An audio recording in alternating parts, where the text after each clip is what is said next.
The parking lot stretched before me like a gray ocean, endless rows of metal gleaming under the harsh afternoon sun.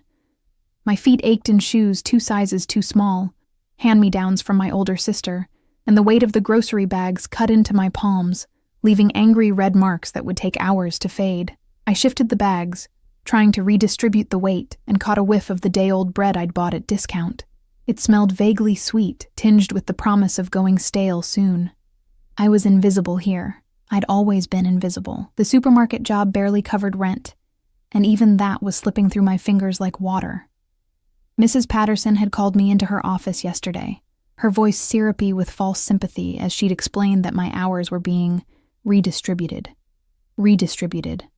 as if poverty were something that could be shared equally, parceled out in neat little portions.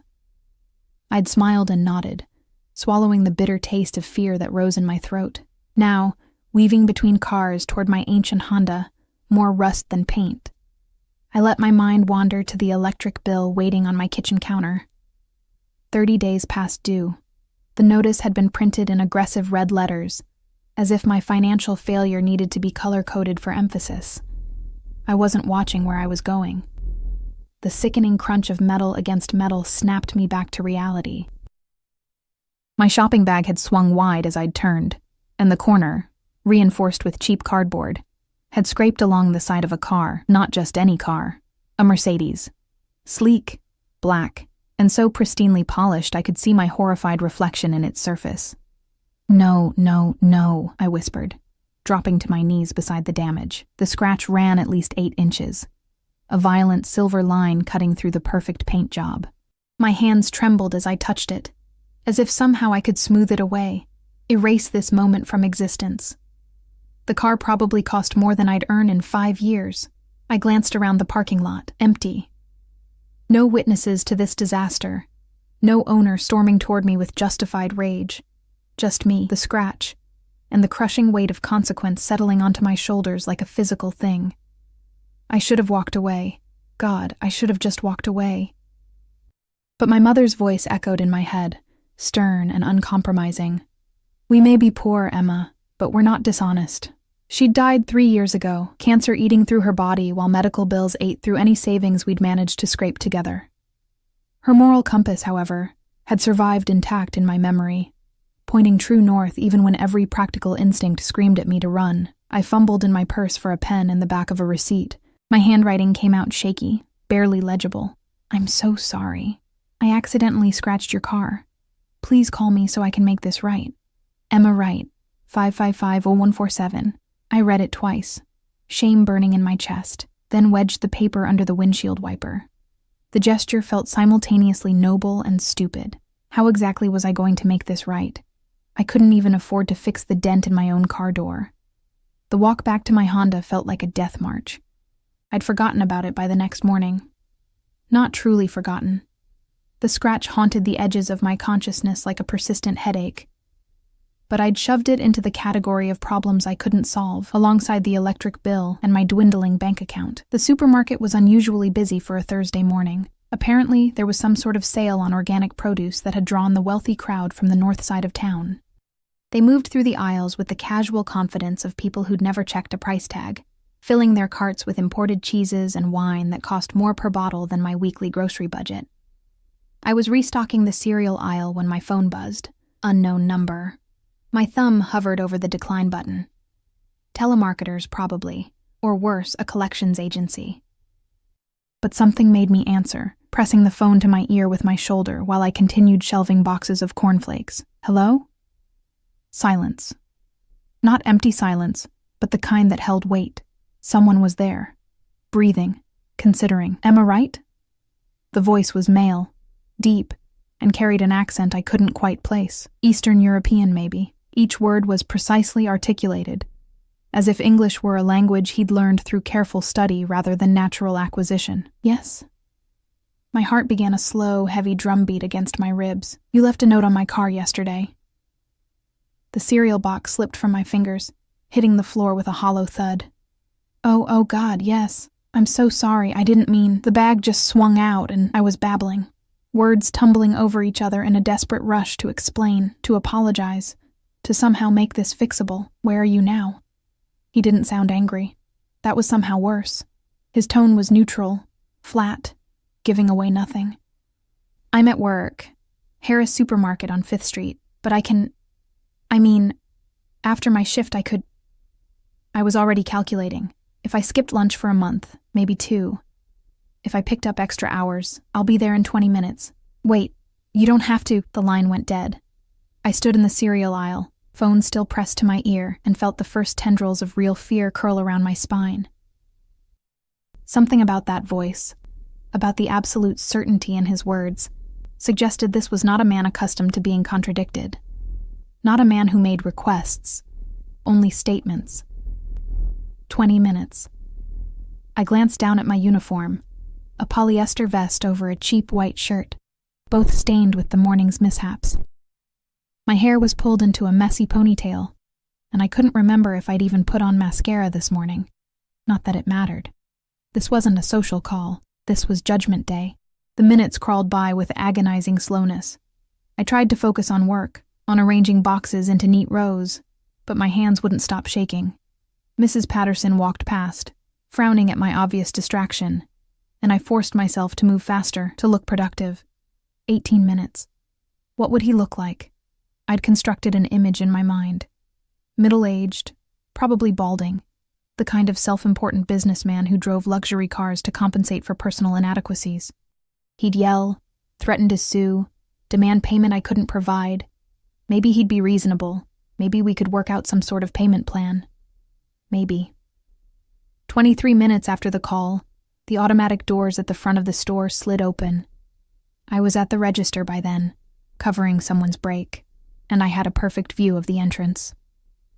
Later, I would think about fate, about timing, about how different my life might have been if I'd been in the back room or on a different aisle. But in that moment, all I could do was stare. He wasn't middle-aged or balding. He was probably in his mid-30s, tall, easily over 6 feet, with the kind of build that spoke of deliberate maintenance. Not a gym rat's bulk, but the lean, dangerous muscle of someone who viewed physical strength as a tool rather than an aesthetic. His suit was charcoal gray, perfectly tailored, and probably cost more than my car. Everything about him was precise, controlled, from the way he moved, economical, purposeful, to the way his dark eyes swept the store with the calculated assessment of a predator evaluating territory. But it wasn't just him. 2 men flanked him, both wearing dark suits and expressions of professional boredom. Security. The one on the left had a bulge under his jacket that made my stomach drop. The one on the right kept one hand near his hip, eyes constantly moving, cataloging exits and potential threats. They shouldn't have been intimidating in a suburban supermarket at 10 in the morning. They were. The man in the center, my Mercedes owner, I presumed, pulled out his phone, glanced at it, then his gaze locked onto me with laser precision. Even from 50 feet away, I felt the impact of that look like a physical force. He walked toward me, and the crowd parted without seeming to notice they were doing it. Something about his presence, his bearing, made people instinctively move aside. The 2 security guards maintained their positions, flanking him at a distance that was protective without being obvious. Up close, he was even more striking. Sharp cheekbones, a jaw that could have been carved from granite, and those eyes, dark, almost black, and utterly unreadable. His cologne reached me first, expensive and subtle, with notes of cedar and something darker, more primal. It overwhelmed the store's usual scent of floor cleaner and refrigerated produce. Emma Wright. It wasn't a question. My mouth had gone completely dry. Yes. The word came out as barely a whisper. He studied me with the same thorough assessment he'd given the store, and I resisted the urge to fidget, to apologize again, to fill the silence with nervous chatter.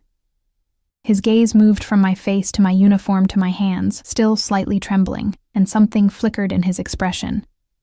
Not quite sympathy. Calculation, maybe. "The scratch on my car," he said finally, his accent more pronounced in person. "How do you propose to fix it?" This was it. The moment where I'd have to confess my complete inability to pay for the damage, where he'd probably threaten legal action, and I'd end up working the rest of my life to pay off a debt that would grow with interest until it consumed everything. I started, then stopped. What could I possibly say? I can pay for it. In installments. If you'd be willing to. The repair will cost approximately $3,000. The number hit me like a physical blow. $3,000. I didn't have $300. I didn't have $30 that wasn't already allocated to keeping myself fed and housed. I'll pay it, I heard myself say, even as my brain screamed that this was impossible. However long it takes, I'll pay it. Something shifted in his expression. His head tilted slightly, studying me with renewed interest. One of his guards stepped closer, murmuring something in a language I didn't recognize. Russian, maybe? And the man waved him away with an impatient gesture. You work here? He glanced around the store with thinly veiled disdain. Yes. How much do you make? The question was invasive, inappropriate, and I should have refused to answer. But there was something about his presence that made refusal seem not just difficult, but impossible. Minimum wage. About 20 hours a week right now. He was quiet for a long moment, processing this information. Then, come with me. What? Outside, to discuss terms. He was already turning, assuming my compliance. Every instinct screamed danger. This man, with his expensive suit and armed guards, wanted me to follow him outside, away from witnesses and security cameras. This was how women disappeared, became statistics, cautionary tales whispered in parking lots. But what choice did I have? I glanced at Mrs. Patterson, who was watching this exchange with poorly concealed curiosity. I need to... My shift. Take your break, he said, still not looking back. It wasn't a suggestion. Somehow, I found myself following him through the automatic doors into the harsh sunlight. The Mercedes was parked directly in front, illegally blocking 2 handicapped spaces. No parking ticket decorated its windshield, though I could see the meter maid's cart just down the street. Even traffic enforcement, apparently, recognized something about this vehicle that warranted caution. The scratch looked even worse in daylight, a vicious violation of the car's perfect surface. He stopped beside it, one hand resting casually on the hood, and fixed me with that unreadable stare. $3,000, he repeated. At your current income, accounting for living expenses, it would take you approximately 3 years to repay this debt. I nodded miserably. 3 years sounded optimistic. I have a different proposal. Hope flickered in my chest, fragile and desperate. Anything. I'll do anything. The words hung in the air between us, and I realized too late how they sounded, how vulnerable they made me. His expression didn't change, but one of his guards, the one with the gun, smirked slightly before schooling his features back to neutrality. I need someone, he said slowly, choosing each word with care. Someone trustworthy. Someone who would leave a note on a stranger's car rather than walk away. Someone... He paused, and for the first time, something almost human flickered in those dark eyes. Someone honest. I don't understand. Work for me. 6 months. Your debt will be cleared, and you'll be paid enough to cover your current expenses plus a significant bonus. It sounded too good to be true. It sounded like every cautionary tale I'd ever heard about offers that came with invisible strings, that transformed desperate girls into victims. What kind of work? My voice barely rose above a whisper. He smiled then, and it was the most terrifying expression I'd ever seen, not because it was cruel, but because it held absolutely no warmth. Legitimate work. You'll be compensated fairly and treated with respect, but the work requires discretion, complete discretion. If you accept, you cannot speak of it to anyone. Not friends, not family. No one. I don't... Think about it, he interrupted, pulling a business card from his inner jacket pocket. It was heavy cardstock, expensive, with nothing but a phone number embossed in silver. No name, no company, just those 10 digits. Call this number within 24 hours with your answer. He slid into the back of the Mercedes, his guards following with practiced efficiency. The engine purred to life, a sound so smooth it seemed to mock my Honda's death rattle.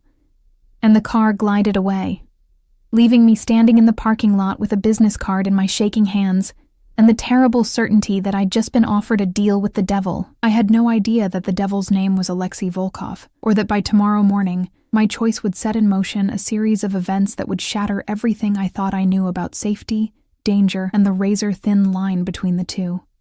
All I knew was that as I watched the Mercedes disappear into traffic, the scratch on its side catching the sunlight one last time, I was already planning to make the call. God help me. I was already planning to say yes. The business card sat on my kitchen counter for exactly 14 hours before I touched it again. I'd placed it there when I got home from my shift, positioning it carefully beside the overdue electric bill, as if the proximity might somehow balance out cosmic scales. Then I'd spent the rest of the evening pretending it didn't exist, moving around my tiny apartment with exaggerated normalcy, eating ramen because it was cheap, watching TV shows I didn't actually see. But my eyes kept drifting back to those silver numbers. By midnight, I'd constructed and demolished a dozen different scenarios. Maybe he ran a legitimate business and genuinely needed an assistant. Maybe this was an elaborate human trafficking scheme. Maybe I was being paranoid. Maybe I wasn't being paranoid enough. I'd Googled the phone number. No results. Tried reverse lookup services. Nothing. The card itself yielded no clues. No watermark. No logo. Just that pristine cardstock, and those 10 digits that seemed to pulse with possibility and threat in equal measure. At 2 a.m, I gave up on sleep and made a list of pros and cons. Pros. Money. Enough money to pay my bills, maybe even save something. The chance to escape the slow drowning of poverty, even if only temporarily. The look in his eyes when he'd called me honest, as if honesty were a rare commodity he valued. Cons. Everything else. The guards with guns. The expensive suit that screamed of money from questionable sources. The way he'd commanded the space around him like someone accustomed to absolute authority. The complete absence of verifiable information. By 6 a.m, I'd decided to decline. Too risky. Too strange. By 7, I was reconsidering. The electric company had left another notice, this one promising disconnection within 5 days. By 8, I was staring at my phone, the business card clutched in my other hand, trying to remember when exactly I'd become someone who had to weigh survival against safety. I called at 8:47 a.m. before I could change my mind again. He answered on the first ring, as if he'd been waiting. Yes. Not hello. Not a greeting. Just acknowledgement. It's Emma Wright. My voice sounded steadier than I felt. I'm calling about your offer. Silence stretched between us, heavy with evaluation. I could hear something in the background, voices speaking in that same foreign language. Russian, maybe, and the distant sound of classical music. Tchaikovsky, if my limited cultural education served me correctly. Your answer? Still that careful, precise English, each word articulated like a legal contract. I have questions first. Of course. Was that approval in his tone? I couldn't tell. What exactly would I be doing? You said legitimate work, but that's not very specific. You would be managing certain domestic affairs, coordinating schedules, handling correspondence, ensuring smooth operation of daily logistics. He paused. Think of it as being a personal assistant, but one who values discretion above all else. It sounded reasonable. It sounded too reasonable. Why me? You could hire anyone, someone with experience, qualifications. I told you why. His voice dropped slightly, taking on an edge that made my skin prickle. I need someone honest, someone who leaves notes on cars instead of running. Such people are rare in my world. My world. As if he existed in a different reality than the rest of us. Maybe he did. If I say yes, when would this start? Today. This afternoon. A car will collect you at 2 o'clock. Bring nothing but essentials. Toiletries, clothing for 1 week.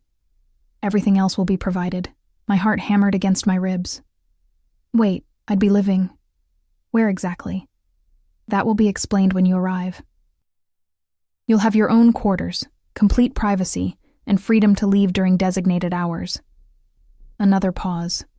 But while you're working, Emma, you belong to me. Your time, your attention, your loyalty. All of it belongs to me. Is that understood? The way he said my name, Emma, sent an involuntary shiver down my spine. It sounded like possession. like a claim being staked. I need to think. No. The word cracked through the phone like a whip. No more thinking. Yes or no. Right now. This was insane. This was every warning I'd ever received about stranger danger and too good to be true offers, and men who appeared out of nowhere with impossible solutions. Yes, I heard myself say. Yes, I'll do it. Good. Satisfaction colored his tone now, warm and dangerous. 2 o'clock. Be ready. The line went dead before I could respond, before I could ask any of the 1,000 follow-up questions crowding my throat. I stood in my kitchen, phone still pressed to my ear, and wondered if I'd just made the best or worst decision of my life. The car that arrived at 1:58 p.m. was not the Mercedes. It was a black SUV with tinted windows so dark they were probably illegal, and the man who emerged from the driver's seat was built like a wall, 6.5 feet of solid muscle packed into another one of those ubiquitous dark suits. He had a scar running from his left eyebrow to his jaw, and eyes that assessed me with professional detachment. "Miss Wright?" His accent was thicker than Alexi's, the consonants harder. "Yes. I am Victor. I'll be driving you." He reached for the single duffel bag I'd packed, everything I owned worth taking fit into one bag, which said something depressing about my life, and loaded it into the back with surprising gentleness. The interior of the SUV smelled like leather and something else, something metallic that made my imagination conjure uncomfortable images.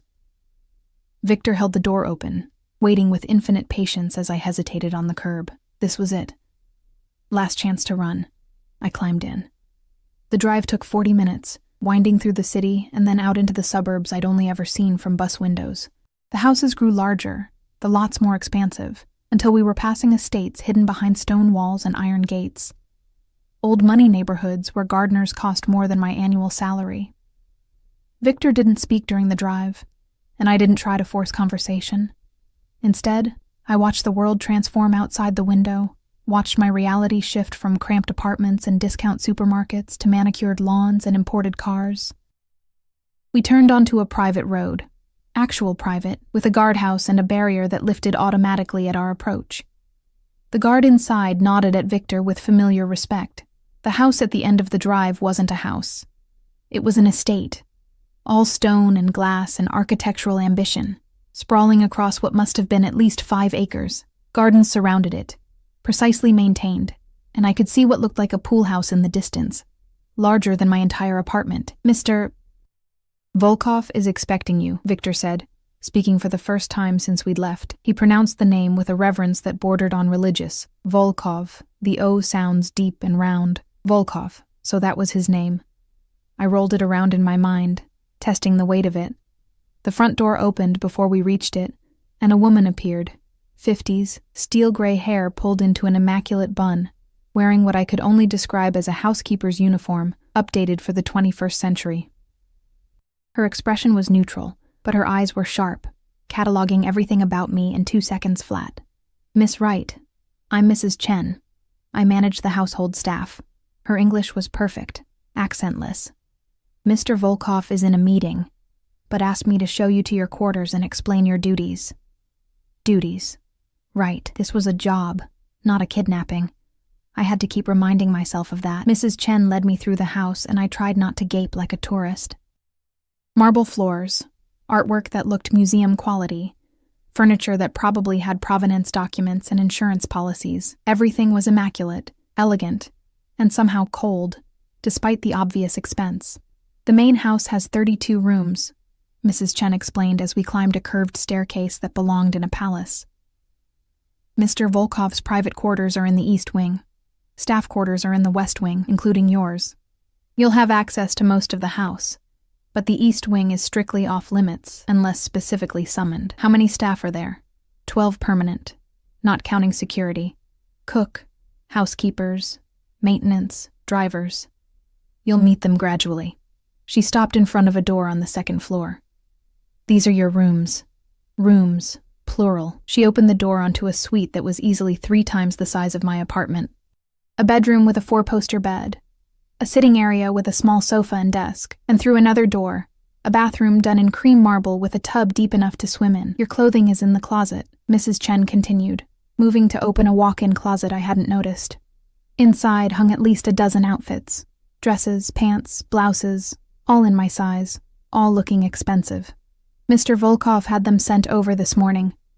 If anything doesn't fit properly, let me know, and we'll have alterations done. I stared at the clothes, at this room, at this entire impossible situation. How did he know my size? Mrs. Chen's expression didn't change. Mr. Volkov is very thorough. That should have been reassuring. It wasn't. Your primary responsibility, she continued, will be managing Mr. Volkov's personal schedule, social obligations, household matters, anything that doesn't pertain to his business operations. You'll coordinate with me for household needs, with Victor for transportation, and with Mr. Volkov directly for everything else. That's it? Just scheduling? And discretion. You will see things, hear things, meet people.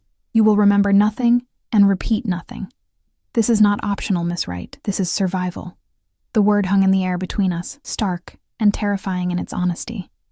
What exactly does Mr. Volkov do? I asked quietly. Mrs. Chen looked at me with something that might have been pity. He solves problems.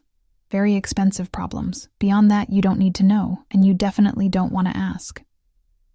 She showed me the rest of the suite, the closet full of toiletries, all high-end brands I'd only seen in magazines, the desk stocked with office supplies, the small refrigerator filled with water and juice. Then she handed me a phone, sleek and new. This is your work phone. Mr. Volkov's number is programmed in. Answer when he calls, immediately, no matter the time. Understood? I nodded, numbness starting to set in. He'll want to see you at 6 o'clock. Dress appropriately. One of the dresses in the closet. I'll come collect you at 5:45. She moved toward the door, then paused. Miss Wright? A word of advice. Yes? Mr. Volkov values honesty above all else, but he also values loyalty. Learn the difference between the two quickly, and you'll do well here. Confuse them, and... She didn't finish the sentence. She didn't need to.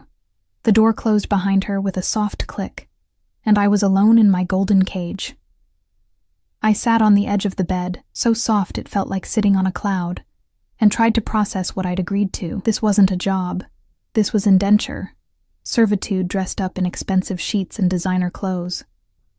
I was trapped here by debt, by desperation, by my own stupid insistence on being honest. The view from the window showed the gardens, the pool, the high stone walls that surrounded the property. Beautiful, isolated, safe or imprisoned, depending on your perspective. I had 5 hours until I faced Alexei Volkov again. 5 hours to decide if I was going to play along with this charade or demand to be taken home. But even as I considered it, I knew the truth. I had nowhere else to go. No money, no prospects, no options. He'd known that when he made his offer. Had probably calculated it with the same precision he applied to everything else. I was here because I had to be, and something told me that leaving wouldn't be as simple as calling Victor and asking for a ride back to my apartment. At 5:45 exactly, Mrs. Chen knocked. I'd chosen a dress from the closet, navy blue, simple but elegant, hitting just below my knees. It fit perfectly, of course. Everything here was perfect. That was part of the problem. She led me back through the house, this time to the ground floor, through hallways I hadn't seen before. We stopped in front of a set of double doors, dark wood carved with intricate patterns. Mr. Volkov's study, Mrs. Chen said. Remember what I told you? She knocked twice, then opened the door without waiting for a response. The room beyond was all dark wood and leather, books lining the walls from floor to ceiling. A massive desk dominated the space, and behind it sat Alexei Volkov, phone pressed to his ear, speaking rapid-fire Russian. He glanced up as we entered, held up one finger, wait, and continued his conversation. I stood in the doorway, uncertain, while Mrs. Chen retreated, closing the doors behind her. Alexei finished his call, set the phone down with careful precision, and finally looked at me properly. His gaze moved from my face to the dress to my hands, clasped nervously in front of me, and something flickered in his expression. You came, he said, as if there had been any doubt.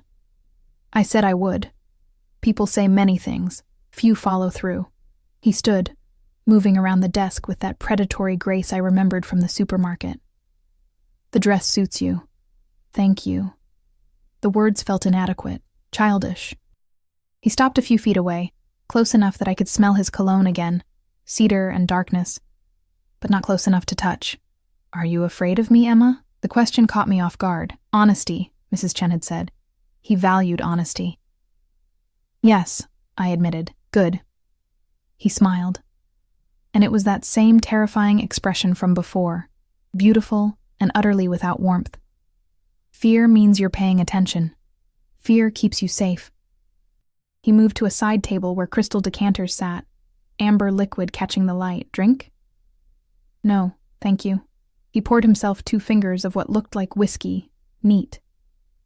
"Your predecessor lasted 3 weeks before she tried to steal from me."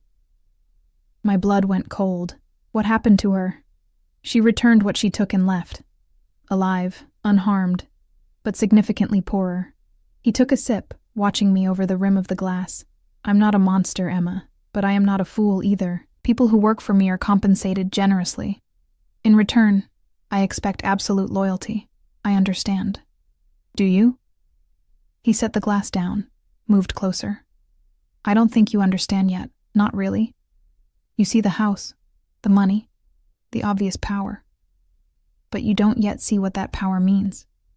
What it costs. What it demands." He was close now. Close enough that I had to tilt my head back to maintain eye contact. Close enough that I could see the flecks of gold in his dark eyes.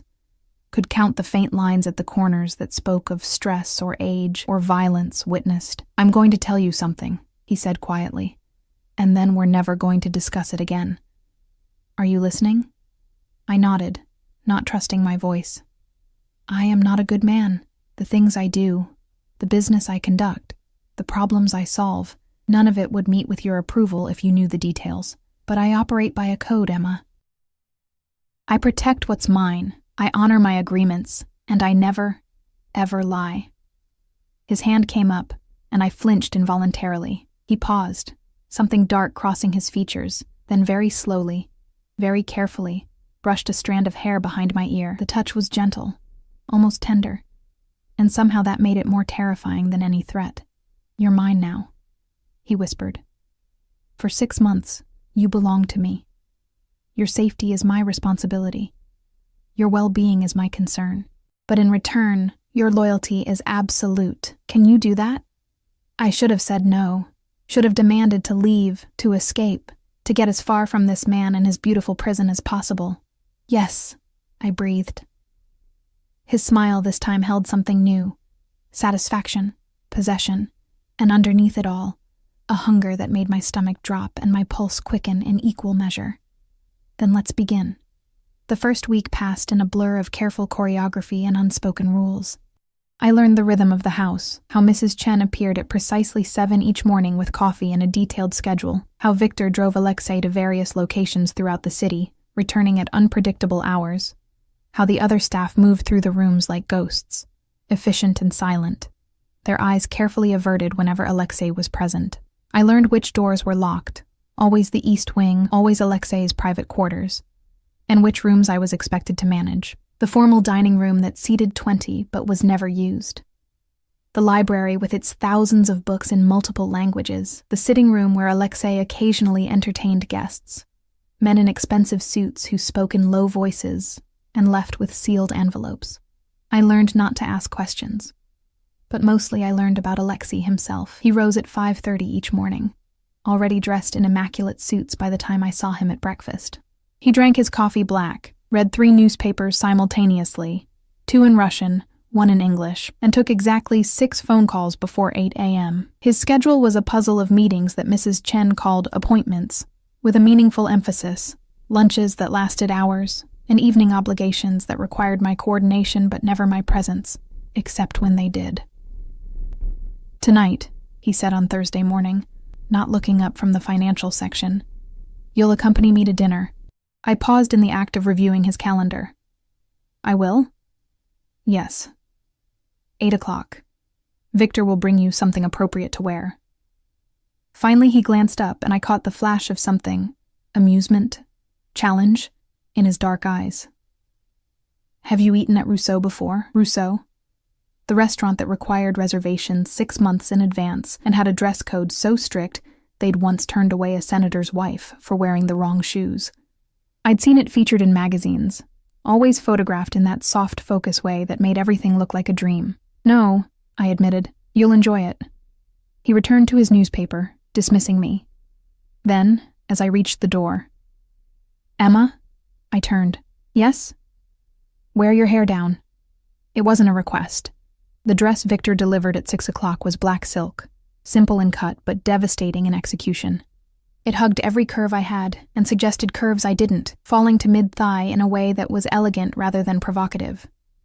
The shoes were Louboutin. I recognized the red soles from fashion magazines, with heels high enough to be dangerous. I stared at myself in the full-length mirror and barely recognized the woman looking back. She looked sophisticated, expensive, like someone who belonged in Alexei's world. The illusion was perfect. The reality beneath felt like a lie. Victor knocked at 7:45. Mr. Volkov is waiting in the car. The SUV idled in the circular driveway, and through the tinted windows I could see Alexei's silhouette in the back seat. Victor opened the door for me, and I slid in carefully, hyper-aware of the dress's length, of the confined space, of Alexei's presence beside me. He turned as I settled into the leather seat, and his gaze moved over me with the same thorough assessment he applied to everything. This time, though, something shifted in his expression, a tightening around his eyes, a slight catch in his breath. Perfect, he murmured, and the word felt like a brand against my skin. The drive to the restaurant took 20 minutes through evening traffic. Alexei spent it on his phone, switching seamlessly between English and Russian, his voice never rising above a conversational tone, even when the content seemed to warrant it. I caught fragments, numbers, names, what might have been threats delivered with polite precision. Rousseau occupied the top floor of a converted warehouse in the arts district, all exposed brick and floor-to-ceiling windows offering a panoramic view of the city.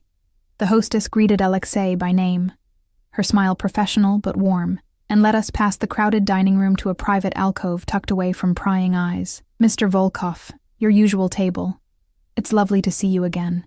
She handed us leather-bound menus.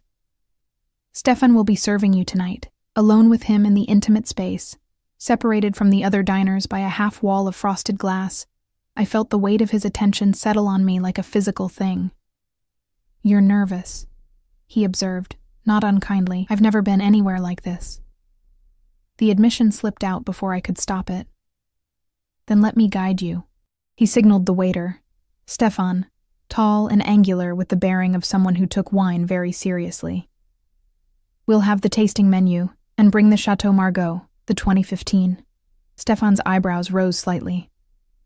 An excellent choice, sir. After he left, I leaned forward. I don't even know what a tasting menu is. Alexei's lips curved into something that almost resembled a genuine smile. Multiple small courses, each one designed to complement the last. You trust the chef to feed you well. He paused, his gaze holding mine. It requires surrender, letting someone else make choices for you. The subtext wasn't subtle. The wine came first, poured with ceremonial care. I took a small sip and tried not to wince. I'd never developed a taste for alcohol that didn't come in a bottle with a screw cap.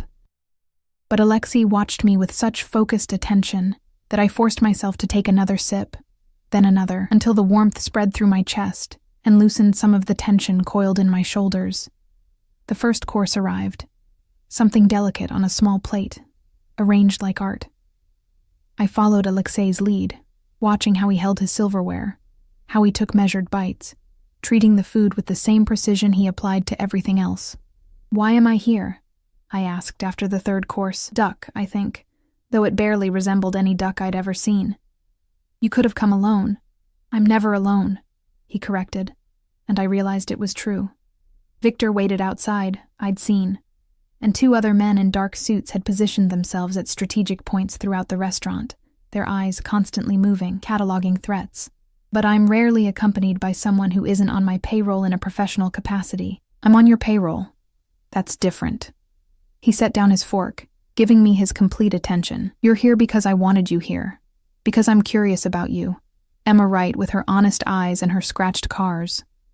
There's nothing curious about me. I'm completely ordinary. Ordinary women don't leave notes confessing their mistakes when they could walk away free. Ordinary women don't say yes to men like me. He leaned back, the leather booth creaking softly. Tell me about your family. The question caught me off guard. Why? Because I ask. No room for argument in that tone. I took another sip of wine, liquid courage. There's not much to tell. My mother died 3 years ago, cancer. My father left when I was 6. I barely remember him. I have an older sister, but we haven't spoken in 2 years. She didn't approve of how I handled Mom's medical bills. The bitterness leaked into my voice despite my best efforts. She thought I should have let her die at home instead of bankrupting us with treatments that didn't work anyway. Something flickered across Alexei's face. Recognition, maybe. Understanding. Your sister was wrong, was she? Mom died anyway, and I'm still paying off the debt. Not anymore. He said it so casually, as if the crushing weight I'd carried for 3 years could be dismissed with 3 words. Your debt is paid. All of it. The hospital, the credit cards, everything. I had it taken care of your second day here. I stared at him, wine glass frozen halfway to my lips. You what? Consider it a signing bonus. You can't work effectively if you're distracted by financial concerns. He made it sound so reasonable, so practical. Besides, I pay my debts. You damaged my car through honesty, through doing the right thing. That deserves to be rewarded. I can't accept that. It's too much. It's done. His voice hardened slightly. Don't insult me by refusing. The money means nothing to me, Emma. Nothing. But your peace of mind, your ability to focus on your work without that weight, that has value. Why? The question burst out, raw and desperate. Why would you do that? You don't even know me. Alexei was quiet for a long moment, studying me with an intensity that made me want to look away but couldn't. When he finally spoke, his voice was lower, rougher. My mother died when I was 12. Preventable illness, but we had no money for doctors. I watched her suffer for 6 months. Watched her waste away while my father drank and my brothers scrambled to keep us fed. His jaw tightened, the only visible sign of emotion. I swore then that money would never again dictate who lived and who died in my world. So yes, Emma, I paid your debts, and I would do it again without hesitation. The vulnerability in his admission stunned me into silence. This was the man who commanded fear and respect in equal measure, who moved through the world with absolute authority, and he was giving me a piece of his past, a shard of the pain that had shaped him. Thank you, I whispered, inadequate but sincere. He nodded once, then signaled for the next course, and the moment broke like glass shattering. The rest of dinner passed in a strange intimacy. He asked about my life, my dreams. The person I'd been before poverty had scraped away everything but survival. And I found myself answering, the wine and his unexpected honesty loosening my tongue. I told him about wanting to study literature in college, about dropping out when Mom got sick, about the slow erosion of hope that came with working minimum wage jobs that led nowhere. He listened with the same focused attention he brought to everything, asking questions that showed he was actually hearing me, actually caring about the answers. It was dangerous, this feeling, dangerous to let myself believe that this man, this criminal, because that's what he was, what he had to be, could genuinely care about my small, ordinary struggles. But danger, I was learning, had its own seduction. Coffee came with dessert, something chocolate and decadent that melted on my tongue like sin. Alexei watched me taste it, watched my eyes close in involuntary pleasure, and when I opened them again, his expression had changed. The careful control had slipped, revealing something raw and hungry beneath. Emma? My name on his lips sounded like a prayer and a curse. I need to be honest with you. My heart hammered against my ribs. Okay, this, he gestured between us, was not part of the original plan. You were supposed to be an assistant, nothing more. Someone honest in a world full of liars, yes, but still just an employee. And now? Now I find myself thinking about you constantly, wondering what you're doing, what you're thinking. making excuses to see you, to be near you. He leaned forward, his hand reaching across the table to cover mine. The touch sent electricity racing up my arm. This is unprofessional, unwise. Potentially dangerous for both of us. But I've never been good at denying myself what I want. What do you want? I barely recognized my own voice, breathy and uncertain. His thumb traced circles on the back of my hand, each stroke deliberate, possessive. You. All of you. Not as my employee. As mine. The word hung between us, loaded with implication. His. Owned. Claimed. Possessed. I should have pulled my hand away. Should have reminded him that I was only here because of debt and desperation. That whatever was building between us was built on a foundation of coercion and circumstance. Instead, I turned my hand over, lacing my fingers through his. I'm already yours, I said quietly. You bought me the moment you paid my debts. His grip tightened, almost painful. No. I want you to choose this. Choose me. Not because you owe me, but because you want... He stopped, seemed to struggle with words for the first time since I'd met him. I want you to want this, and if I do? The admission terrified me even as I spoke it. If I do want this, want you, what then? What happens when 6 months are over? Then we'll renegotiate. His smile was sharp, predatory. I'm very good at negotiations, Emma. And I never let go of what's mine. There it was again. Mine. The word should have felt like chains. Instead, it felt like safety, like shelter, like someone finally caring enough to claim me when I'd been invisible for so long. I was falling. Had been falling since the moment he'd walked into that supermarket, all controlled power and dangerous interest. The real question wasn't whether I'd fall. It was whether he'd catch me or let me shatter against the ground. Victor appeared at Alexei's subtle signal, and we rose to leave. But as Alexei helped me into my coat, his hands lingered on my shoulders, his breath warm against my ear. Stay with me tonight, he murmured. Not as my employee, as my guest. My choice. Every rational thought screamed warning. This was too fast, too intense, too dangerous. He was dangerous. A man who solved expensive problems with methods I didn't want to imagine, who commanded loyalty through fear and money, who existed in a world where violence was just another business tool. But his hands on my shoulders felt like an anchor, and I was so tired of drowning alone. Yes, I whispered. His sharp intake of breath was my only warning before he spun me around, his lips crashing against mine with barely restrained hunger. The kiss was possession and promise, claiming and question, everything I'd imagined and nothing I'd prepared for. His hand cupped the back of my neck, holding me in place as his mouth moved against mine with devastating precision, and I melted into him. Surrender and desire tangled until I couldn't tell where one ended and the other began.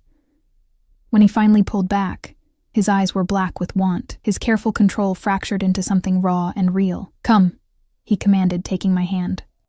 And I followed him into the darkness, knowing I was making a choice that would change everything. Knowing I might regret this tomorrow or next week or in 6 months when whatever this was inevitably ended. But tonight, I wanted to be chosen, wanted to be someone's mine, even if that someone was Alexei Volkov, with his dangerous eyes and his blood-stained money and his promise of protection that felt like both salvation and damnation wrapped in expensive silk. Tonight, I wanted to fall. Tomorrow, I'd worry about the landing. The east wing of Alexei's estate had always been forbidden territory, locked doors and whispered warnings about respecting his privacy. Now, following him through those doors felt like crossing into another world entirely, one where the rules I'd learned no longer applied. His private quarters were nothing like the rest of the house. Where the public spaces were cold elegance and formal displays of wealth, these rooms were warm, lived in, personal, dark wood furniture, walls lined with books in multiple languages, a fireplace that actually looked used, photographs in silver frames, a woman who must have been his mother, her smile sad and beautiful, 3 boys who shared Alexei's dark eyes, an older man with hard features and harder eyes. My family, he said, catching me looking, all dead now. My mother from illness, my brothers from the life we chose, my father from his own stupidity. No emotion in his voice, just facts stated plainly. I'm the last Volkov, the survivor. The loneliness in those words cut deeper than any display of grief could have. He poured us both vodka from a crystal decanter, the good kind, he explained, from his homeland, and we stood by the window overlooking the gardens. The night had turned the manicured lawns into pools of shadow, broken only by strategic lighting that made everything look theatrical. Staged. Do you ever regret it? I asked, emboldened by wine and vodka and the strange intimacy of this moment. The life you chose? Every day. He took a long drink. And not at all. Regret is pointless, Emma. I did what I had to do to survive, to build something, to become someone who couldn't be ignored or dismissed or stepped on. The cost was high. But the alternative was death, slow death from poverty or fast death from weakness. He turned to look at me, and in the dim light his features were softer, more human. You understand that, I think. You've made your own choices to survive. Leaving a note on a car isn't quite the same as... I stopped, unsure how to finish that sentence.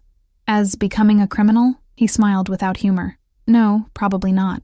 But the impulse is the same. We do what we must with what we have. You had honesty. I had violence. We both used our tools to build something from nothing.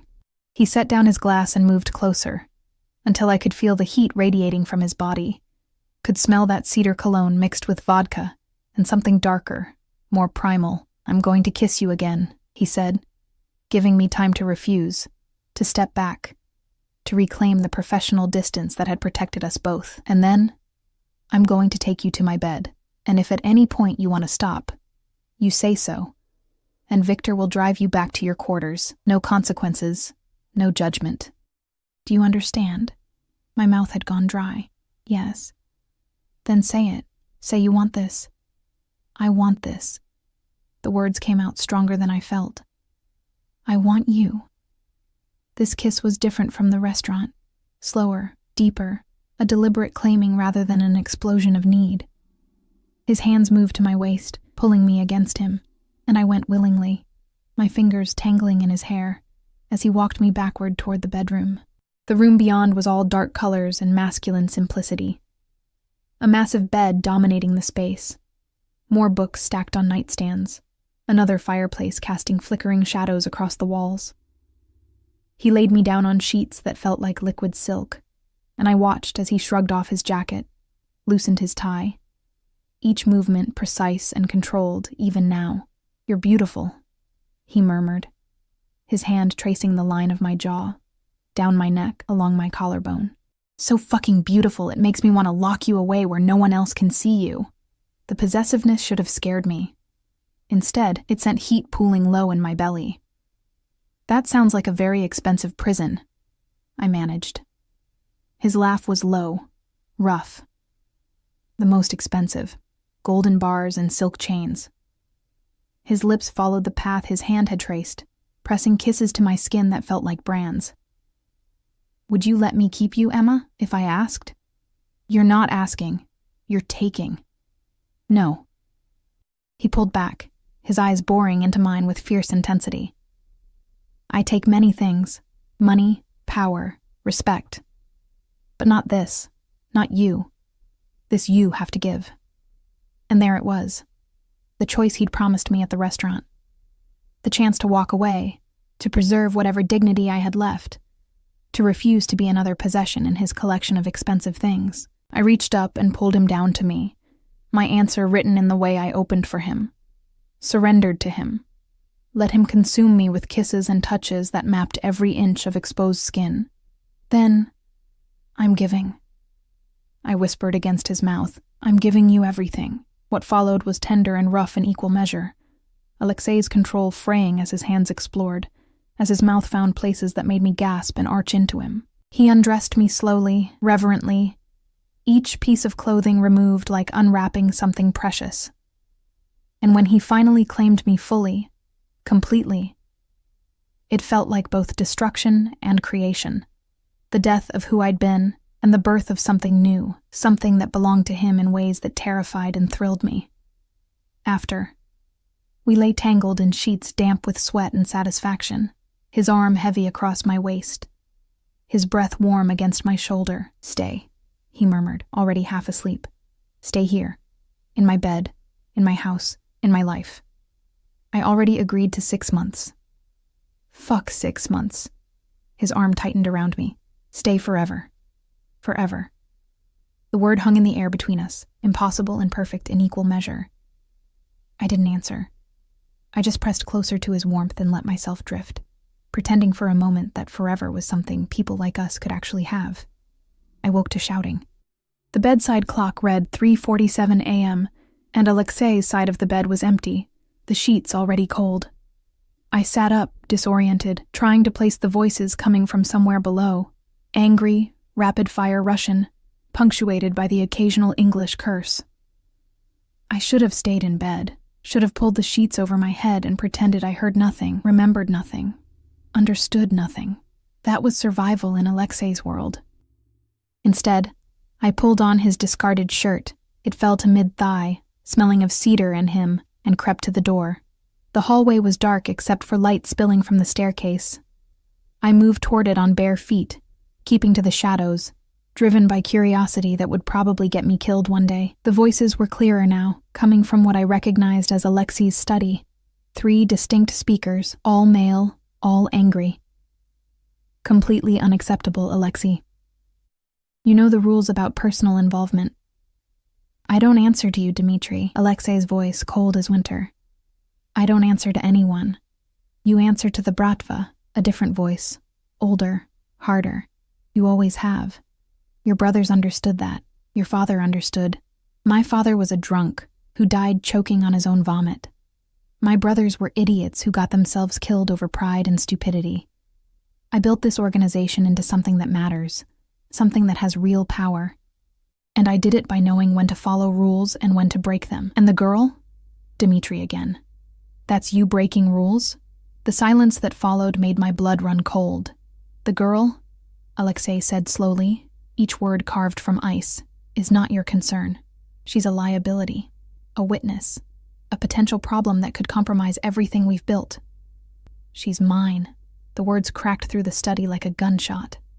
And if anyone touches her, threatens her, or even looks at her wrong, I will personally ensure they spend their last hours begging for death. Are we clear? More silence. Then footsteps, heavy and angry. I scrambled back toward the bedroom, but I wasn't fast enough. The study door flew open, and 2 men emerged, both older than Alexei, both wearing expensive suits that didn't quite hide the bulk of weapons underneath. They stopped when they saw me, taking in Alexei's shirt, my bare legs, my obvious presence in the East Wing where no staff member should ever be. Dmitri, I assumed it was him, smiled, but there was no warmth in it.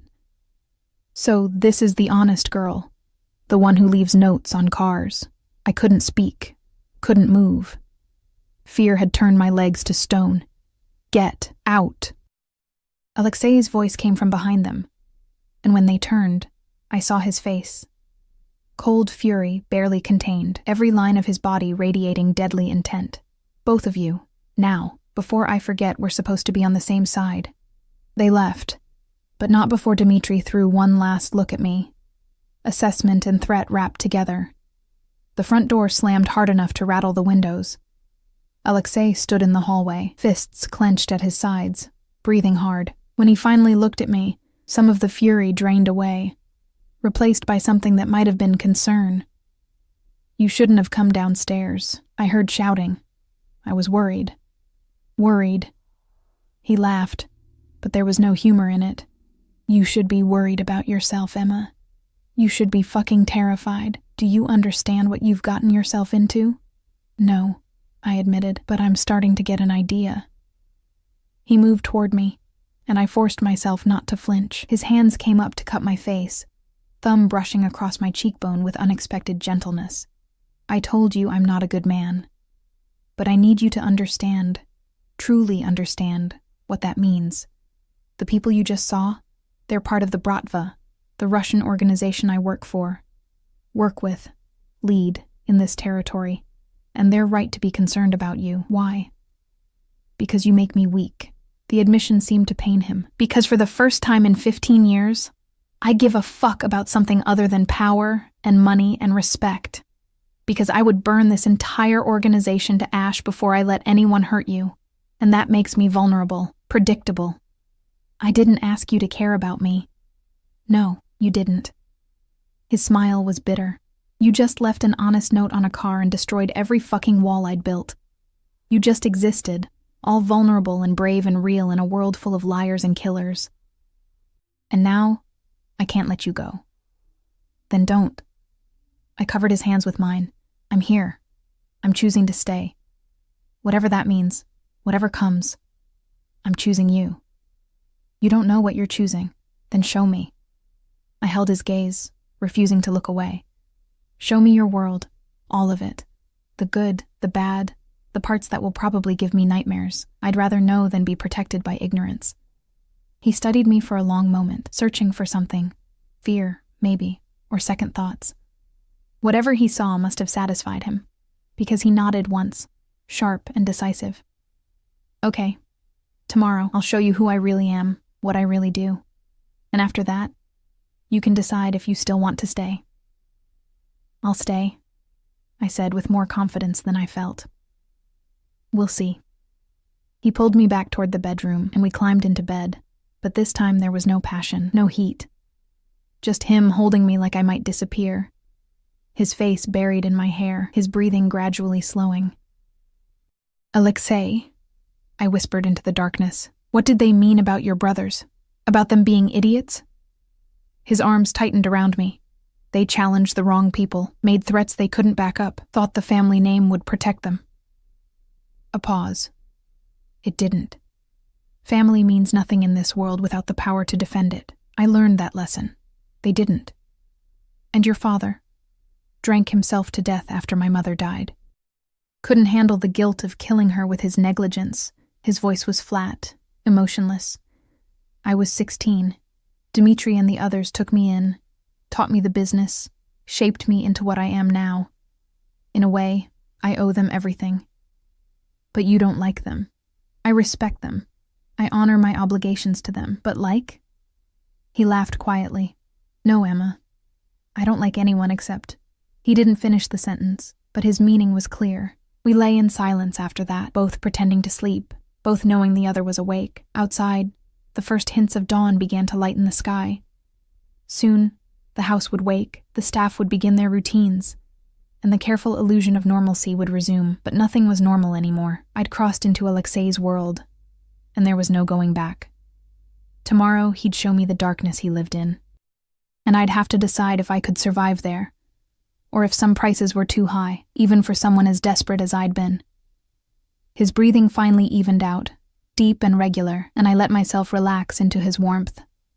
Whatever tomorrow brought, whatever horrors or truths he revealed, tonight I was safe in his arms. Tonight, I was his. And maybe, just maybe, he was mine too. Morning came too quickly, pale sunlight filtering through curtains I didn't remember closing. Alexei was already awake, dressed in dark jeans and a black sweater, the most casual I'd ever seen him. He sat in the chair by the window, watching me with an expression I couldn't read. Get dressed, he said quietly. Wear something comfortable.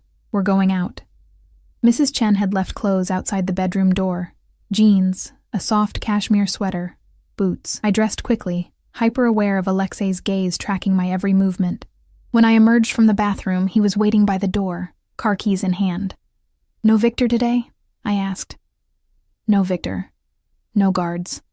Just you and me. He took my hand, lacing our fingers together. I want you to see this without the filters, without the performance. Just the truth. The car was a different one, still expensive. A sleek BMW, but not the bulletproof SUVs I'd grown accustomed to. Alexei drove himself, navigating through morning traffic with the same precision he applied to everything else. We drove for 40 minutes, leaving the wealthy suburbs behind, moving into industrial areas where warehouses squatted beside rail yards, and the streets were pocked with potholes. Finally, he pulled into a parking lot, fronting a nondescript concrete building. No signs, no indicators of what lay inside, just a number painted on the door, 47. This is one of my legitimate businesses, Alexei said, as we walked toward the entrance. Import-export, mostly textiles, some electronics. It's registered, taxed, completely legal. He punched a code into the keypad. Everything I'm about to show you, everything you see today, it stays between us. Understood? Yes. Inside, the warehouse was surprisingly organized. Rows of shipping containers, workers moving with efficient purpose, forklifts carrying pallets. We walked through it all, Alexei greeting workers by name, checking manifests, examining inventory. It looked legitimate. It felt legitimate. Then we went upstairs. The office level was a different world. Men in suits hunched over computers, tracking information I couldn't begin to understand. Radio equipment lined one wall, communications devices that looked military-grade. And in a conference room visible through glass walls, a meeting was in progress. Hard-faced men arguing over maps and documents. This is the real business, Alexei said, his hand on the small of my back, guiding me through the controlled chaos. The warehouse below is real, profitable even, but it's also cover for everything else. Money laundering, smuggling routes, information trafficking. We move things for people who can't use legitimate channels, sometimes drugs, sometimes weapons, sometimes just cash that needs to disappear and reappear clean. My stomach churned, but I forced myself to stay calm, to listen. I don't deal in people, he continued, his voice hardening. That's a line I won't cross. No trafficking, no exploitation. Everything else. He shrugged. Everything else is fair game if the price is right. He led me to his private office, a corner room with windows overlooking the rail yard. Once inside, he poured us both coffee from a machine that looked absurdly expensive for such a utilitarian space. Questions, he said. Ask me anything. This is your chance to know everything. I wrapped my hands around the coffee cup, needing the warmth. How did you get into this? I told you my brothers were idiots. What I didn't tell you is that I learned from their mistakes. When they died, I was 19, already working for the Bratva, doing small jobs, collections, muscle work, the grunt labor of organized crime. But I watched, learned, saw how the smart ones operated. I saved money, made connections, and when an opportunity came to take over a small territory, I took it. Violently, efficiently, and with enough brutality that no one questioned my authority afterward. You killed people, not a question. Yes. No hesitation, no shame. Many people. Some who deserved it, some who were just in the wrong place at the wrong time. I'm not proud of it, Emma, but I'm not ashamed either. It was survival. It was business. And now? Now I have people who do that work for me. I haven't personally killed anyone in 3 years. He smiled grimly. Progress, I suppose, though I would kill again without hesitation if it meant protecting what's mine. What's mine? Always that phrase, claiming and possessing. The men from last night, I said. Dimitri and the other one, they think I'm a problem. They think you're a weakness, which amounts to the same thing in their minds. Alexei moved to the window, looking out over his empire, and they're right. You are my weakness, Emma. You make me care about things other than power and survival. You make me want things I have no right to want. Normalcy, peace, maybe even something that looks like happiness. Is that so terrible? In my world? Yes. He turned to face me. Because the moment someone realizes what you mean to me, you become a target. Every enemy I've made, every rival who wants my territory, every ambitious lieutenant who thinks they can take my place, they'll all see you as the easiest way to hurt me. The fear that had been simmering since last night crystallized into something sharp and real. So what do? We have 2 choices. He crossed to me, taking my hands in his. 1. I let you go. Victor drives you back to your apartment. I give you enough money to start over somewhere else, and we never see each other again. You'll be safe, because you'll be nothing to me. Just another employee who finished her contract. My chest tightened painfully. And the other choice? You stay.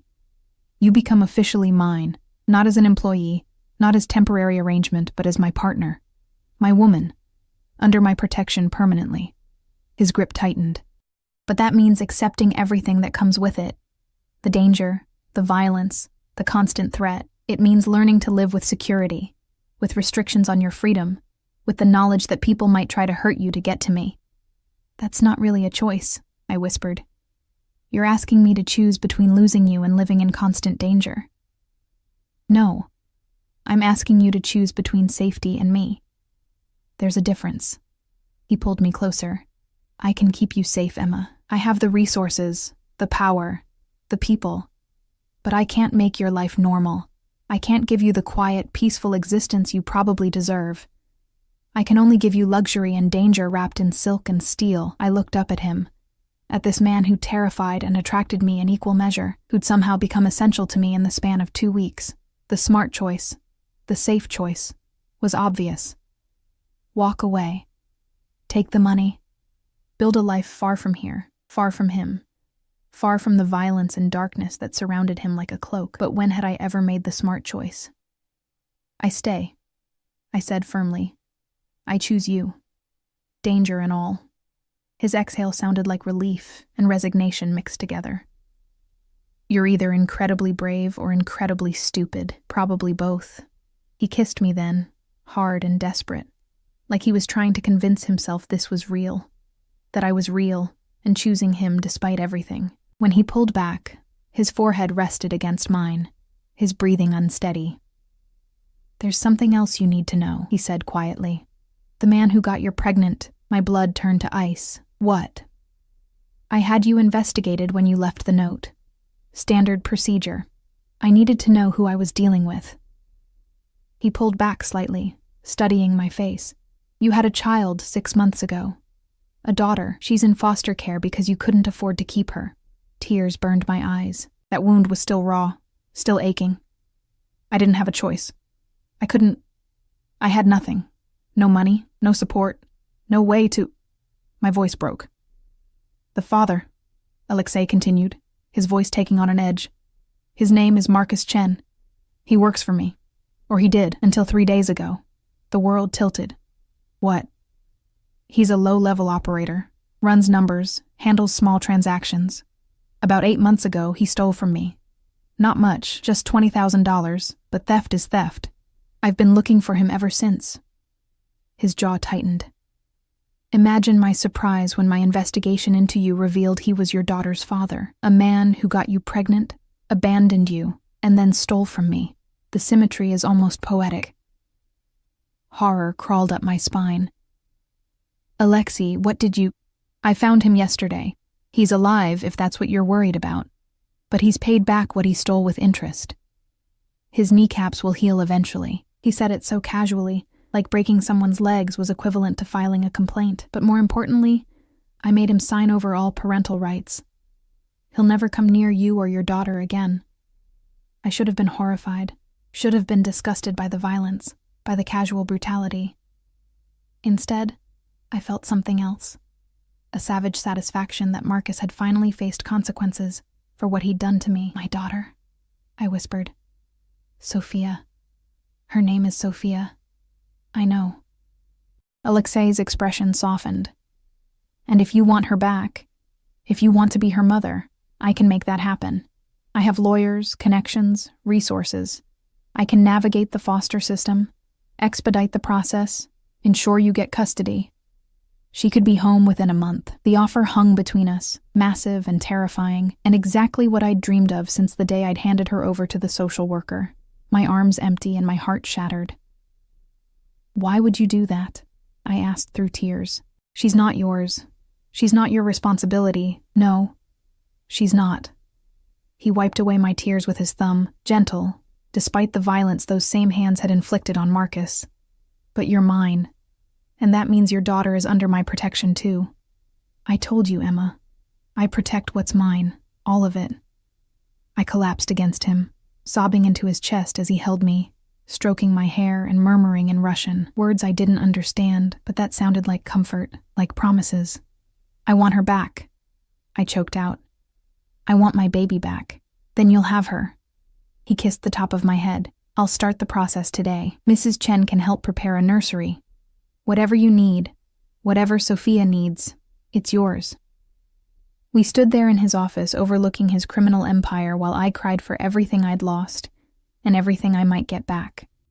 This man, this dangerous, violent man, was offering me the one thing I thought I'd never have again: my daughter, my family, a chance to be whole. The price was my soul, probably. My innocence, definitely. My safety, almost certainly. But standing in Alexei's arms, feeling his steady heartbeat against my cheek, knowing he'd broken a man's legs for hurting me, knowing he'd move heaven and earth to give me back my child, I couldn't bring myself to care about the price. Some things were worth the darkness.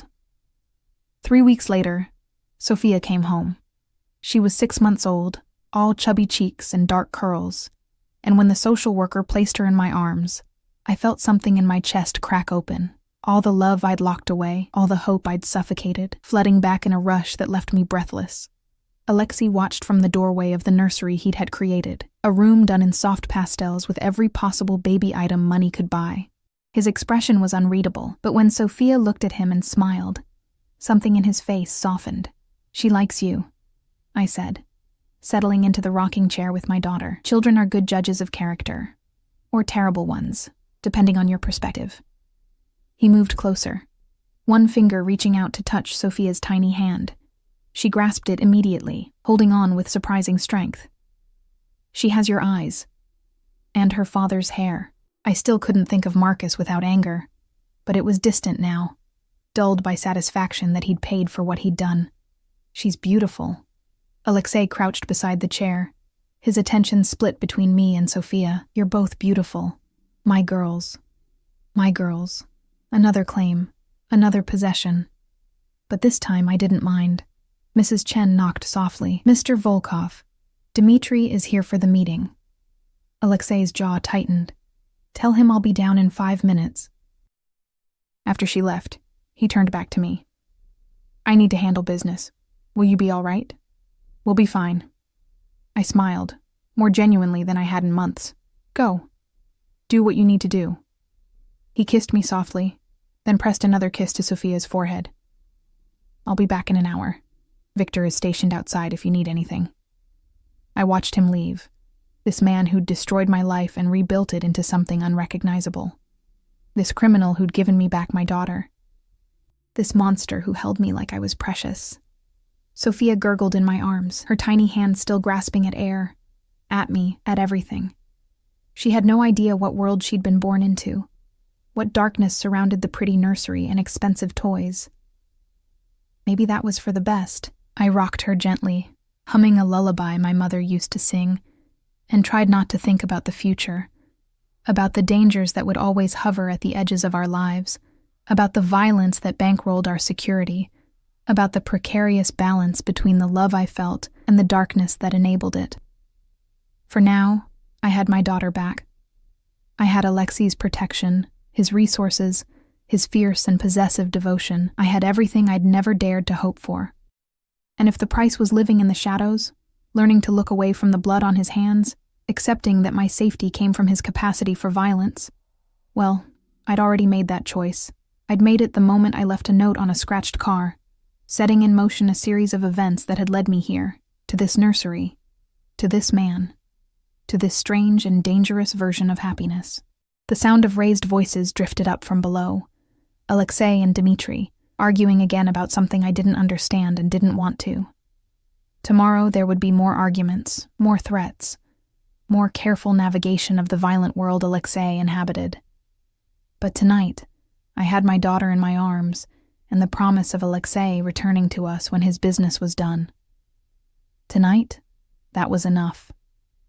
Sophia fell asleep against my chest, her breathing soft and even, completely trusting.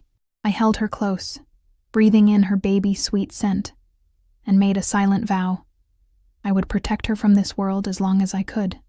She would know love and safety, even if both came wrapped in silk and steel, financed by blood money and criminal enterprise. She would know she was wanted. That was more than I'd had. The door opened quietly, and Alexei slipped back in earlier than expected. His tie was loosened, his expression weary. But when he saw us, me in the rocking chair with Sophia sleeping peacefully, something in him relaxed. "Meeting's done?" I whispered. For now. He moved behind the chair, his hands coming to rest on my shoulders. Dimitri's getting old, cautious. He doesn't like the changes I'm making, the legitimacy I'm building, but he'll adapt or he'll retire. Either way, he won't threaten what's mine. There was steel in those words, a promise and a threat rolled together. We stayed like that for a long moment. Me holding our daughter, Alexei holding me. The three of us a strange little family forged from desperation and danger, and something that might have been love, if love could survive in such dark soil. Thank you, I whispered finally. For all of this. For her, for me, for everything. His hands tightened on my shoulders. You don't thank me, Emma. You're mine. I protect what's mine. That's not kindness. That's possession. I know. And I did. I knew exactly what I was to him. Claimed property, a weakness he couldn't afford but couldn't resist. A vulnerability wrapped in skin and bone. I'm okay with that. Are you? He came around to kneel in front of the chair, looking up at me with those dark, unreadable eyes. Are you truly okay with belonging to a monster? I looked at him. This man who'd paid my debts, broken my ex's legs, moved criminal empires to give me back my child. This man who held me like I was precious and killed without hesitation. This man who was darkness and safety, wrapped together so tightly I couldn't separate one from the other anymore. You're my monster, I said simply. That makes all the difference. He smiled then, real and warm and devastatingly beautiful. Then we're keeping each other. Yes, I agreed, we're keeping each other. Sophia stirred in my arms, making a small sound of protest before settling back into sleep. Alexei reached out to stroke her cheek with unexpected tenderness, and I saw our future laid out in that gesture, complicated and dangerous and strange, but ours. We would make it work. Somehow, impossibly, we would make this work. Because I'd left a note on a scratched car, and in doing so, I'd scratched the surface of Alexei Volkov's carefully controlled world, and now we were bound together by choice and circumstance, by danger and devotion, by all the messy, complicated threads that tied people together when they decided to fall, despite every reason not to. It wasn't the life I'd imagined. It wasn't the fairy tale I'd dreamed of as a girl.